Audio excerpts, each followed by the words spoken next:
कक्षा 8 पाठ 7 पाठ का नाम है क्या निराश हुआ जाए। तो इस पाठ में बच्चों अपने को आज ये बताया गया है कि आजकल हमारे देश में चोरी, डकैती, तस्करी और भ्रष्टाचार जैसे बहुत से अवगुण भरे हुए हैं और ऐसा वातावरण है कि कोई अगर ईमानदार आदमी है भी तो भी हम उसको संदेह की दृष्टि से देखते यानी उस पर शक करते हैं। उसमें जो गुण होते हैं वो हमें दिखाई नहीं देते और उसके दोष अधिक से अधिक दिखाए जा रहे हैं, जबकि हर व्यक्ति में एक ना एक कमी होती है, सारे गुण नहीं होते। फिर भी उसके गुणों को बढ़ा चढ़ाकर नहीं दिखाएंगे बल्कि उसके दोषों को बढ़ा चढ़ाकर दिखाए जा रहे हैं। यही अपने इस पाठ में बताया गया है और हमें इसमें ऐसा नहीं सोचना चाहिए कि चारों तरफ से हम निराश होकर बैठ जाएं, क्योंकि निराशा में भी एक आशा छिपी होती है। अब नीचे देखो इसके प्रश्न उत्तर। लेखक ने स्वीकार किया कि लोगों ने उन्हें भी धोखा दिया है, फिर भी वह निराश नहीं है। आपके विचार से इस बात का क्या कारण हो सकता है? तो इसका उत्तर देखो। लेखक ने अपने व्यक्तिगत अनुभवों का वर्णन करते हुए कहा है कि उसने भी धोखा खाया है। उसका मानना है कि वह इन धोखों को याद रखेगा तो उसके लिए विश्वास करना बेहद कष्टकारी होगा और ऐसी घटनाएं भी बहुत कम नहीं है जब लोगों ने बिना स्वार्थ के उनकी मदद की है। अब ये देखो इधर, दोषों का पर्दाफाश करना कब बुरा रूप ले सकता है?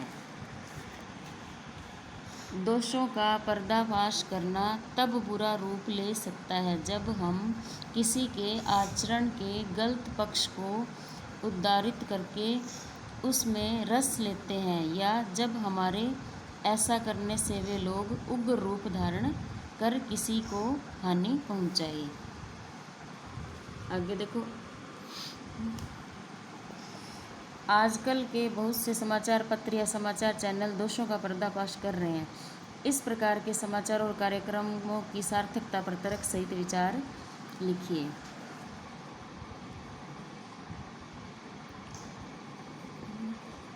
इस प्रकार के पर्दाफाश से समाज में व्याप्त बुराइयों से अपने आसपास के वातावरण तथा लोगों से अवगत हो जाते हैं और इसके कारण समाज में जागरूकता भी आती है।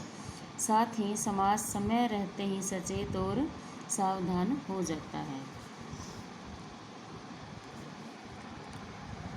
नीचे देखो, निम्नलिखित के संभावित परिणाम क्या क्या हो सकते हैं? आपस में चर्चा कीजिए। जैसे ईमानदारी को मूर्खता का पर्याय समझा जाने लगा है, परिणाम भ्रष्टाचार बढ़ेगा। पहला देखो, सच्चाई केवल भीरू और बेबस लोगों के हिस्से पड़ी है।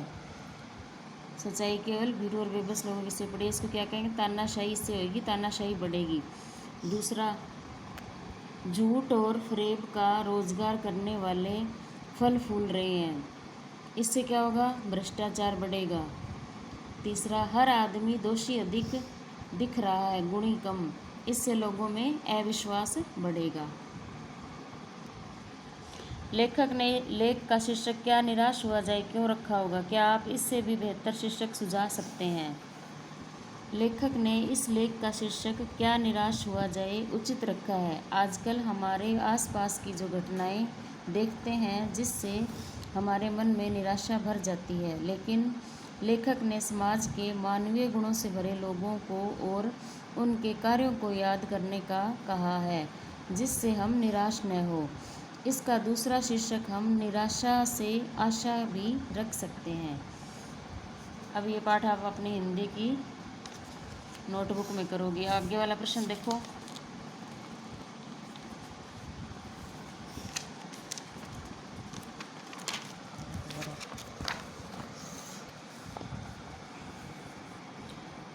आदर्शों की बातें करना तो बहुत आसान है पर उन पर चलना बहुत कठिन है।